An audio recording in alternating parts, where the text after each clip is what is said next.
देवर्षि नारद जी ने भी श्रीमद् भागवत में कहा है कि जो सब धर्मों का त्याग करके एकमात्र श्री भगवान के आश्रित हो गया और भजन प्रारंभ किया है, अभी भजन परिपक्व अवस्था को नहीं पहुंचा और वो गिर जाता है, पतित हो जाता है, तो उसका कोई भी पतन करने में समर्थ नहीं, क्योंकि भगवान है, रक्षा करते हैं, उसकी दुर्गति नहीं होगी। वो ऐसे संयोग को प्राप्त होता चला जाएगा जो बड़े बड़े पुण्यात्माओं को भी नहीं मिलता। अभी भजन प्रारंभ किया केवल बस और भ्रष्ट हो गया, उसकी वो गति होगी जो बड़े बड़े पुण्यात्माओं की भी नहीं होती। जो भगवत आश्रय लिए हुए है, नाम भक्ता प्रणश्यति, नाश्रय एक बार बोला आपने राधा, एक बार जीवन में, चाहे जिस भाव से बोला, और जब आप मरोगे तो वही यमराज स्वरूप है, वही धर्मराज स्वरूप है। धर्मराज बड़ा शांत गंभीर स्वरूप, महान वैष्णव, और यमराज बड़ा ही विकराल रूप, पापियों के लिए यम है और धर्मात्माओं के लिए धर्मराज है।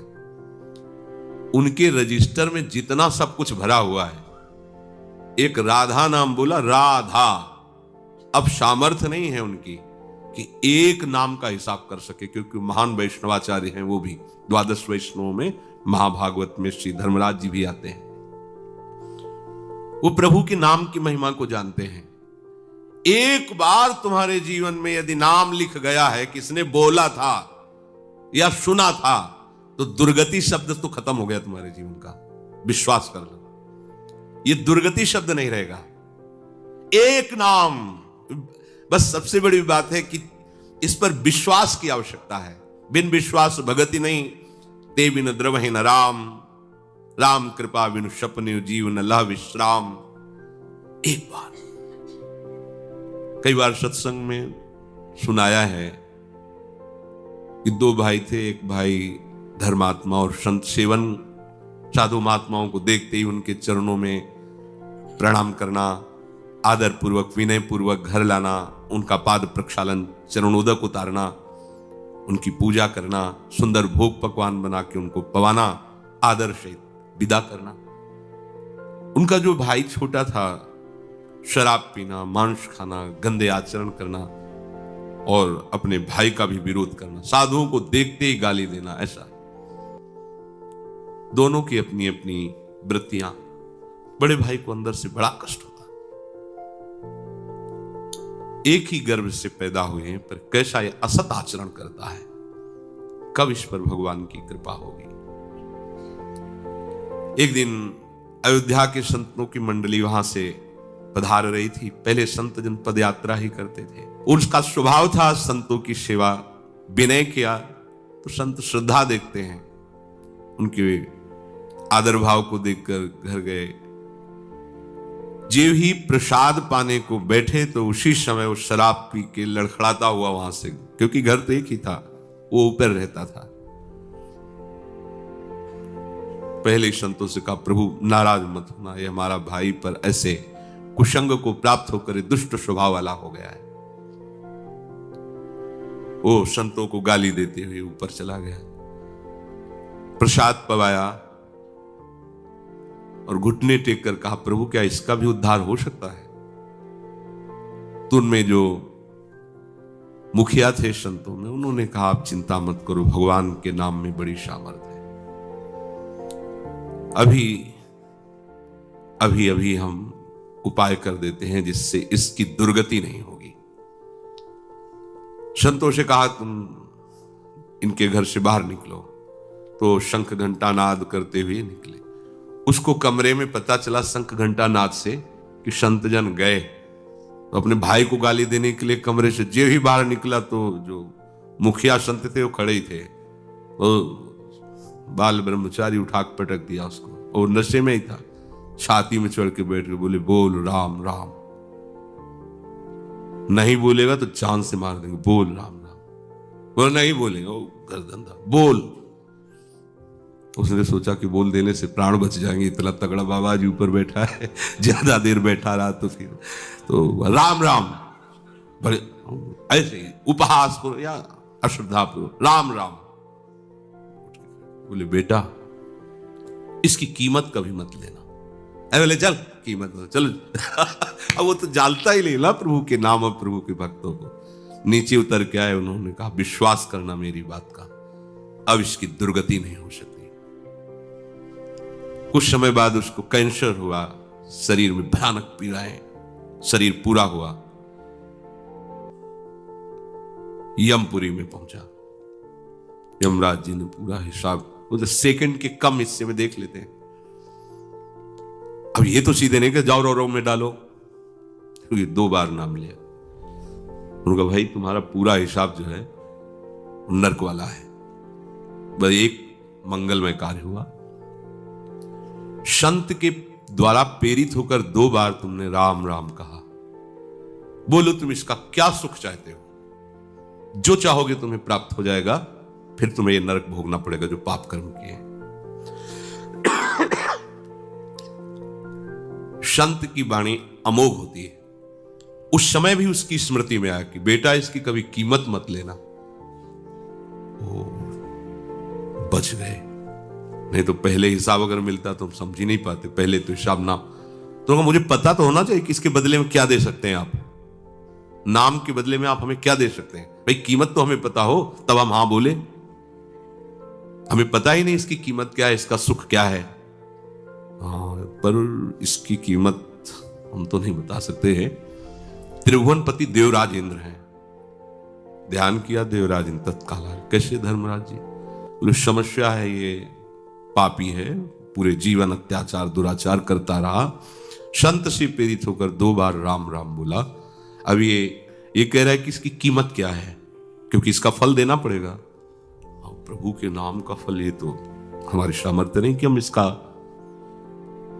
सृष्टि विधाता भगवान ब्रह्मा जी, तो उनको तो बुला नहीं सकते, क्योंकि परमेष्ठी पद में इनको जाना पड़ेगा, वो बड़े पद के हैं।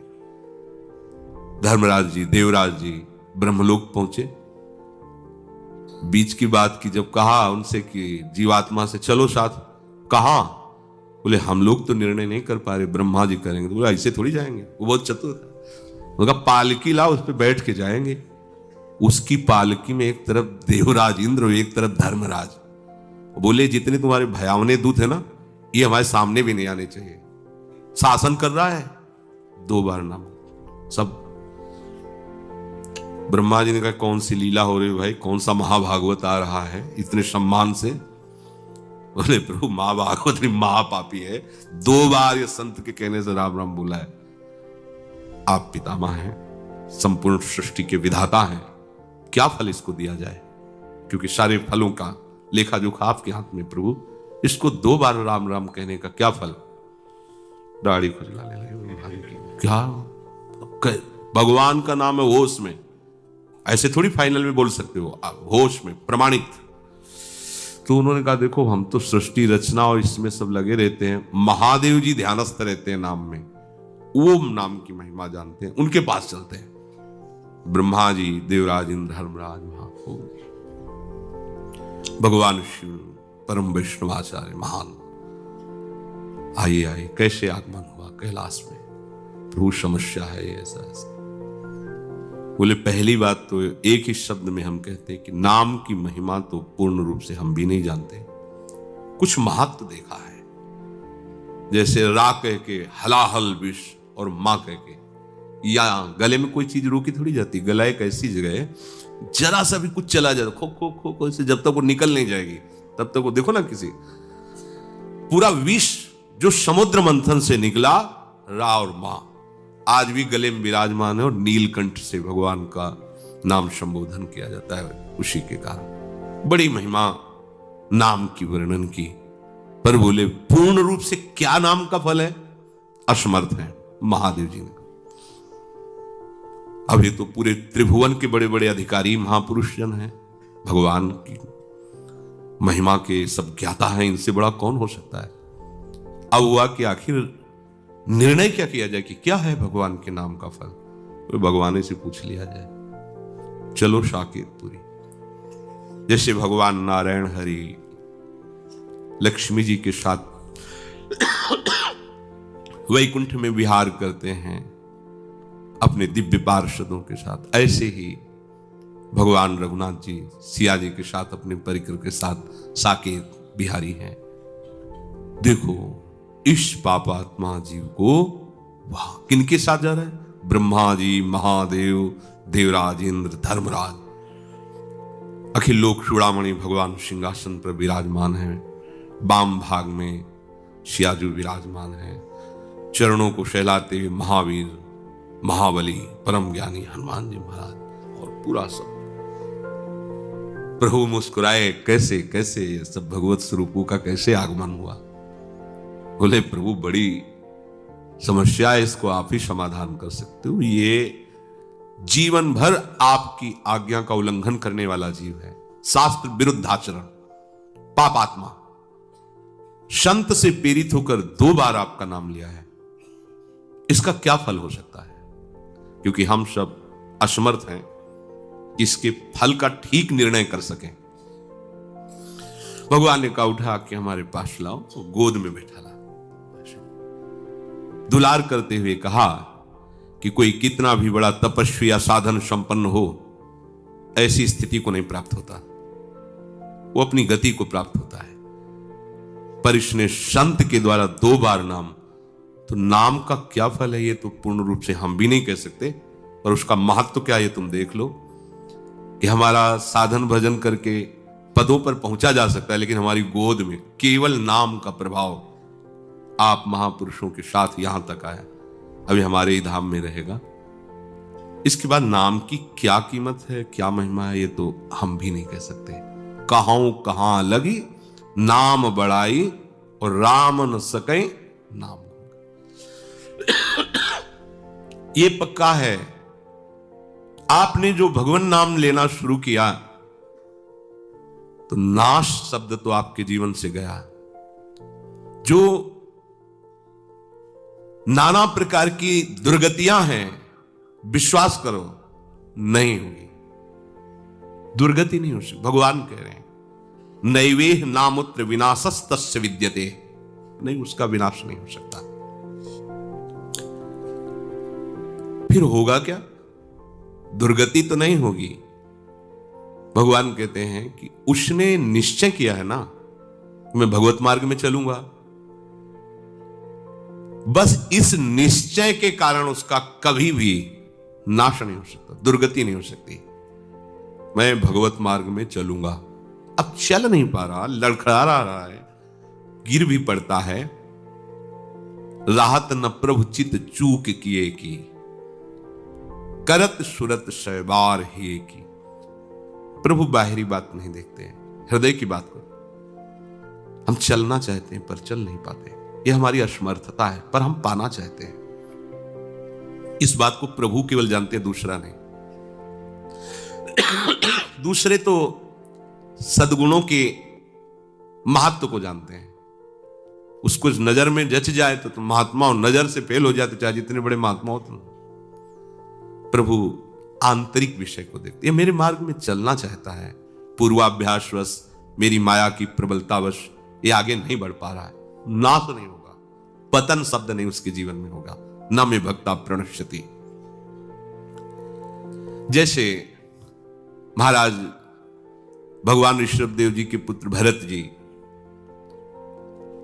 प्रभु की प्राप्ति के लिए भारतवर्ष का राज्य का त्याग, रानी, महल, संपत्ति, सेवक, सब सुखों का त्याग किया। गंडकी नदी, जहां शालिग्राम भगवान जिस नदी में प्रकट होते हैं, उस नदी के किनारे एकांतवास करते हुए अपने चित्त को प्रभु के चरणारविंद में, उनके नाम में, उनकी सेवा में लगाने लगे। एक दिन वो गंडकी नदी में स्नान करके सूर्य अर्घ देने ही वाले थे कि देखा एक हिरणी जो गर्भवती थी, वो जल पीने के लिए आई थी। पीछे से सिंह ने दहाड़ मारी, घबरा गई, वो एकदम छलांग लगाई। गर्भवती होने के कारण वो जो गर्भस्थ शिशु था योनि द्वार से जल के प्रवाह में गिर गया और वो आगे गिर करके मर गई। ये भरत जी ने देखा, वो तो मर गई जो मां थी, और अभी नवजात शिशु है तो मर जाएगा जल में। दौड़े और उसको गोद में उठाया। वैसे ही सुंदर होता है हिरण का शौर। अब लाए और उसको दुलार करने लगे। 2-3 दिन में वो ऐसे चलने लगा। अब पूरी दृष्टि उस पर, कहीं कोई भेड़िया ना खा जाए, कहीं कोई सिंह ना खा जाए। नहीं नहीं, ये मेरी शरण में है, इसका कोई नहीं है। अब उसको गोद में ले हुए कुमल कुमल घास लेके उसको पवाते हैं। ये कोई गलत कार्य नहीं किया इन्होंने, ऐसा ही करना चाहिए। कोई भी भक्त हृदय धर्मात्मा वो ऐसा कैसे देख सकता है कि वो जीव मर रहा है और हम उसे जाने दें। जहां तक हो सके हमें प्रयास करना है उसके दुख दूर को, उसको बचाने का, उसको सुख देने का, पर बराबर नहीं, उस पर आसक्त नहीं हो जाना। इसलिए सेवा करनी है पर ममता नहीं, निर्ममो निरहंकारा, अहंकार नहीं कि मेरे द्वारा इसका भरण पोषण होता है। सेवा करनी पर उससे ममता नहीं रखनी। ये परमार्थ के साधन की कसौटी है। सेवा करनी पर ममता नहीं रखनी, गलत हो गया। यहां सेवा की और ममता कर ली। अब वो बड़ा हो गया था, वो अपने झुंड में चला जाए जैसा, उससे निरपेक्ष होना चाहिए था। उसका जीवन क्या है प्रभु जाने। 2-4-10 दिन उसको संभाल दिया और छोड़ दिया, पर ऐसा नहीं हुआ। आसक्त हो गए। अगर वो आंख मूंद के ध्यान भी करना चाहते तो हिरन ही ध्यान में आता है। ऐसे खोल के देख लेते हैं कि कहीं उसको कोई जीव खा ना जाए। कभी कभी वो ध्यान में है, छोटे छोटे सींगों से ऐसे उनको बड़ा सुख मिलता। पुत्र परिवार का जिस लक्ष्य की प्राप्ति के लिए त्याग किया, उसी लक्ष्य में ये बाधा खड़ी हो गई और वो समझ नहीं पा रहे। कभी गले में उसको ऐसे बैठाल के जैसे अपने बच्चों के साथ दुला, ऐसे बन में अब सारा का सारा समय उसी हिरन के साथ। बड़ा वियोग वर्णन है उसमें जो वो चला गया। अंतिम समय उसी हिरन में आसक्त होते हैं। छूट गया, देखो मार्ग छूट गया, एकदम भजन छूट गया। भागवत में लिखा है जिस भजन के लिए उन्होंने सब का त्याग किया, उसी भजन का त्याग कर दिया। एक क्षण भी भजन नहीं कर रहे, बस उसी हिरन के बच्चे के साथ। अंतिम समय में उसी हिरन का ध्यान करते हुए उनका प्राण छूटा। अब क्या होना चाहिए था? दुर्गति होनी चाहिए थी। नहीं, ऐसा नहीं हुआ। जब हिरन बने तो पूर्ण ज्ञान प्रकाश में है। ओह, मेरी दुर्गति अर्थात उस उत्तम मानव देह से जो भगवत प्राप्ति की साधना कर रहे थे, उसमें विक्षेप और मैं हिरन के शरीर में आ गया। अब नहीं, जिस दोष के कारण हमारा ये पतन हुआ, अब नहीं। अपनी मां को छोड़ दिया, बच्चा हिरन वही गंडकी नदी के पास है। हरी घास नहीं खाते, कहीं ममता ना हो जाए, बड़े सावधान। अपने शरीर को उसी गंडकी नदी में खड़े करके जो पूर्व में मंत्र जप रहे हैं, वही मंत्र जप रहे हिरन के शरीर में, वैसी साधना प्रारंभ। क्या पतन हुआ? भगवान के आश्रित परमार्थ में चलने वाला पथिक कभी भी पतित नहीं होता। जो बड़े बड़े परमहंसों की स्थिति होती है, हिरन की स्थिति है। गंडकी नदी में शरीर को खड़ा किए, मंत्राकार वृत्ति, हरी घास भी नहीं, सूखे तृण पत्ते खाते हैं जिससे राग ना हो जाए। शरीर छूटा, अगला जन्म ब्रह्म ऋषि के रूप में हुआ। कोई साधना नहीं करनी पड़ी। ब्रह्मबोध संपन्न महापुरुष, ज्ञान की ऊंची भूमिका में स्थित जड़ भरत के रूप में। भजन का क्रम नहीं नष्ट हुआ, साधना नहीं रुकी। ये मार्ग ऐसा नहीं 100 बार बोला है तो अब 101 बार शुरू होगा, 99 नहीं होगा। जितनी स्थिति में आप पहुंचेंगे उस स्थिति से कभी पतन नहीं हो सकता। सुरक्षित बैंक है ये भागवती, और ये आपके पास है। बताया दो नाम बोले थे, हिल गया।